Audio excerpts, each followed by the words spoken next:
Hi guys, good morning. So, padulong di ay mi dito sa lake kay mag-fishing mi. And it's early morning and ingon si Nathan na daghan dog fish na makuha basta buntag kay ano daw na feeding time sa mga fishes. But ayan, so nakakuha kami ng apat na fish in this lake. Doon kami galing sa kabila na hindi ko masyadong na-videohan kasi nga ang daming dagko kayog bato and naglisod na miglakaw and dili mi ka plaster og tindog-tindog while mag-fishing, and it's medyo dangerous para sa mga kids. So we decided na move this area dito madapit sa may taas na area, and then we move down dito sa area na to. So ayan, ay nakakuha kami ng fish dito, mga apat sunod-sunod, and then ayun, nakapag-decide na kami na hanggang apat lang. So pag nag-fishing dito, may bayad. So, yun, nakapag-decide kami na kung ilan lang yung kayang kakainin, yun lang din ang kukunin. So, sabi ni Natasha, apat lang, and ayun na nga. May nakuha kasi dito si daddy ng maliit na fish dito sa creek na to, and buhay pa, kaya we decided na, ayun, put it back sa buhay pa naman. Kaya yun, binalik na lang namin sa creek. So, ito yung pala yung area na kung asa mi nag-camping, and then this is our first time na mag-camping there sa US, and we want to experience the camping, and ayun, so we decided na since first time na mo, so gipili na mo ang lugar na na ay bathroom, na ay source of kanang madaling mahugasan, so yung creek, pero it's hindi naman siya talaga malinis. And then ayun na nga, so dito kami nakapag-decide na two nights kaming magka-camp. So 2 nights kami nag-camping dito. Ayun, so ang ginawa namin for today, kasi last night namin ngayon, so ayun, nag-fishing lang kami and nag-decide na okay, we're going to do some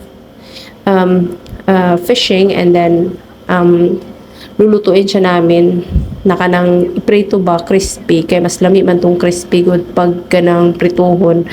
So muna to siya, nakapag-decide ni okay, we're just gonna get 4 fish, pero ang lang is wala mi nakadala og rice, lami ra unta kay ito siya, tapos gamani mo siya og kuan ka ng deep sauce na suka, sili, and soy sauce. So, perfect. But, wala mi nakadala og rice. But, it's okay. Okay ra na siya. And then, akong ipagawas tanan ang mga ingredients na ilang gamiton. Kaya mag-pizza lagi daw sila. So, nipalit rami atong mga flatbread na bitaw na ready-made, and then since ganahan na sila mag pepperoni, so pepperoni ra magipalit, and then na yun, pizza sauce. So karon while nag-prepare na gipa-experience nila kung paano magbugha og kahoy, no? So ayun, naka-experience na og atsa, just have to be careful para makaiwas disgrasya. So ayan, so dapat siya dagko man kahoy na nadalagod na mo. So ayan, hinahinayan nila og bugha para maginagmay. So karon it's time for pizza. So amor na siya, murag i-grill na pizza. So ilang daddy may idea na palitra sila og pizza sauce, tong flatbread, murag pita bread or something na ba na bread, tapos palitra mi og pepperoni, and then put a lot of cheese, and then butang na lang dito sa may kalayo. Mura siya grilled pizza, since mahilig man sila mag-pizza. So ako nagigutom na kaayo ko, kay gusto ko makaon kanang Pinoy taste food na jud ba, kasi mga ang pagkaon kay mga burger lang, salad. So ayan, pero nakapagluto man gyapon og mga Pinoy food like mga adobo.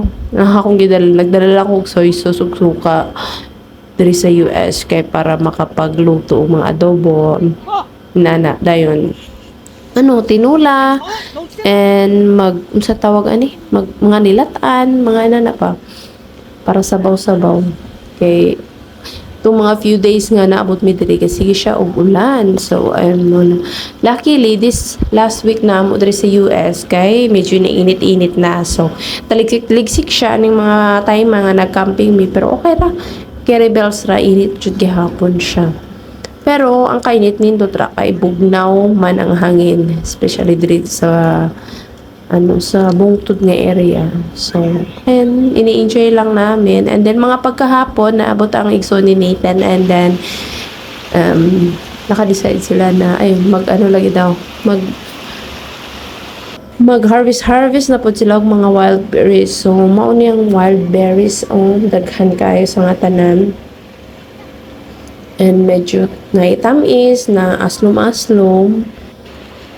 And naligaw kayo. So that's it for today's guys. Yeah, that's the end of our vlog. And then ngit-ngit na wala na isuga diri sa area. So